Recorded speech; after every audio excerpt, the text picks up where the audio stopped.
Three schools in Winchester on the chopping block after an embezzlement scandal left them broke. Tonight, town officials met to talk about all the options to try to save the schools from closing their doors. News 8's Bob Wilson was there. He's live in Hartford now to give us a look at some of the ideas. Bob? Yeah, Sonia, they had a big meeting tonight. They all got together, put their heads together to come up with a way to keep the schools open. And while they haven't voted on anything officially yet, they are doing a lot of research on how to save the schools. The Winchester town manager describes the money problems before tonight's meeting as a tidal wave of debt. More than $2.5 million created by years of alleged embezzlement by former financial director Henry Centrilla.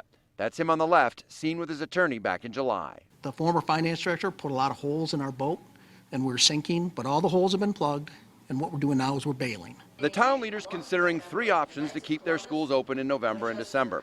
They can ask for an advance disbursement from the state, which is like asking for an advance on your paycheck just before payday. That just kicks the debt can further down the road. They can immediately levy a special tax or secure $2.5 to $4 million in loans from private banks. My recommendation tonight is going to be, let's not pursue a supplemental tax. Let's look at the bank loans, which would require a referendum so the people would be able to vote on it. Now, this is just one of the schools in town, and take a look around. It's absolutely spectacular. It's up on a hill. It's got beautiful fall foliage. The parking lot is empty right now, and if you take a look over here, you can see the ball field. Nobody's out, and this is what it could look like in just a month and a half or two, depending on what kind of options they choose, and trying to put this school back together, trying to get the money they can and that they need to keep the students learning. Does that make you a little nervous? No, because I think we'll get through it. You know, it's a lot of money, but again, I think the town has gone through a lot, like the dark decade.